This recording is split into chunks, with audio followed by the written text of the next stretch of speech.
ہماری یہ کوشش ہونی چاہیے کہ ہم اللہ کی امیدوں پر اور باری تعالیٰ کی توقعات پر کھڑے اترنے والے ہوں۔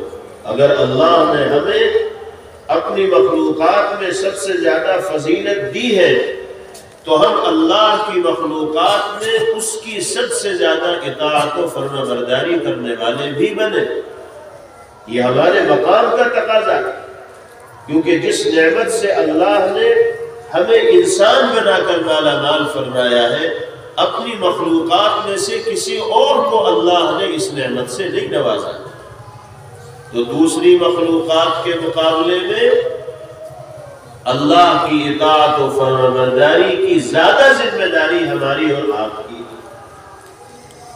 ہمیں کوشش کرنی چاہیے اس بات کی کہ ہم ایسے اعمال کے ساتھ زندگی گزاریں کہ دنیا میں بھی کامیابی ہمیں نصیب ہو اور آخرت میں بھی عزت و سرفرازی ہمارا مقدر ہے۔ سرکار دو عالم جناب محمد الرسول اللہ صلی اللہ تعالی علیہ وسلم نے ایک حدیث پاک میں 3 صفات کا تذکرہ فرمایا ہے اور ارشاد فرمایا ہے کہ جس انسان میں وہ 3 خوبیاں ہوں گی اللہ اس کو نجات و کامیابی اور سرخروئی عطا فرمائے گا، یہاں بھی اور وہاں بھی۔ وہ 3 صفات ہمیں اپنے اندر پیدا کرنے کی کوشش کر رہی ہے۔ حضور پاک علیہ السلام نے ارشاد فرمایا 3 منجیات، 3 خصلتیں اور عادتیں ایسی ہیں جو انسان کو نجات دینے والی ہے، انسان کا بیڑا پار کرنے والی ہے، انسان کو کامیابی سے ہمکنار کرنے والی ہے، دنیا میں بھی اور آخرت میں بھی۔ وہ 3 صفات کون سی ہیں؟ پہلے نمبر پر آپ نے ارشاد فرمایا تقوی اللہ فی السر والعلانیہ،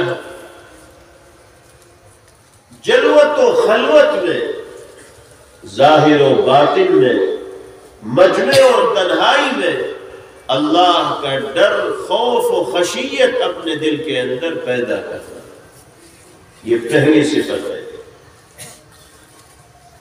10 آدمیوں کے بیچ میں ہو انسان یا تنہا کمرے کے اندر ہو، دونوں مقامات پر حیثیت یکساں ہونی چاہیے اور ہر عمل کرتے وقت یہ احساس دل کے اندر ہونا چاہیے کہ میرا مالک مجھے دیکھ رہا،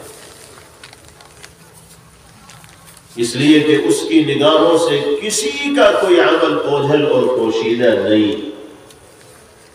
ہماری کمزوری یہ ہے کہ ہم لوگوں کے درمیان جب ہوتے ہیں تو گناہوں سے اور برائیوں سے اپنے آپ کو بچانے کی کوشش بھی کرتے ہیں، اس ڈر سے کہ کہیں لوگ مجھے برا نہ سمجھیں، لوگوں سے شرم آتی ہے اس لیے گناہ نہیں کرتے کہ لوگ کہیں گے کہ لو بھائی حافظ صاحب ہو کے جھوٹ بول رہے، سر پہ ٹوپی لگا کے گالی دے رہے، چہرے کو داڑھی کے نور سے منور کر کے بدزبانی کر رہے ہیں، لڑائی جھگڑا کر رہے ہیں۔ اس شرم میں انسان لوگوں کے درمیان گناہ نہیں کرتا، اور جب تنہائی میں ہوتا ہے، جہاں اسے یہ احساس ہوتا ہے کہ کوئی آنکھ مجھے نہیں دیکھ رہی، وہاں وہ جو چاہتا ہے کرتا ہے۔ اور اب تو اس موبائل نے تنہائی کے گناہوں کا گراف اتنا بڑھا دیا ہے کہ اس سے پہلے کبھی تنہائی کے اتنے گناہ انسانوں کی زندگیوں میں نہ ہوتے تھے۔ ہم ہوتے ہیں اور ہمارا موبائل ہوتا ہے، اور موبائل کی دنیا میں غلیظ مناظر ہوتے ہیں جن کو تنہائی میں نوجوان ہی نہیں، ادھیڑ عمر کے لوگ بھی اور بڑھاپے کی عمر کو پہنچنے والے بہت سے لوگ بھی ملوث ہوتے ہیں۔ اس کا مطلب یہ ہے کہ لوگوں سے تو ہمیں شرم ہے لیکن اللہ سے ہمیں شرم نہیں۔ حالانکہ نبی کریم علیہ السلام نے فرمایا استحیوا من اللہ حق الحیاء،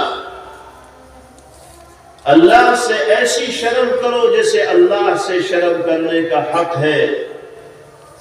وہ اللہ مجمع میں بھی حرکتوں کو دیکھ رہا ہے اور تنہائیوں میں بھی تمہارے حرکتوں کو دیکھ رہا ہے۔ تم اپنے دل کو خوف الہی کی صفت سے متصف کرو، جلوت میں ہو یا خلوت میں ہو، اللہ کی نافرمانی کا صدور تمہاری ذات سے نہ ہونا چاہیے۔ یہ مطلب ہے تقوی اللہ فی السر والعلانیہ۔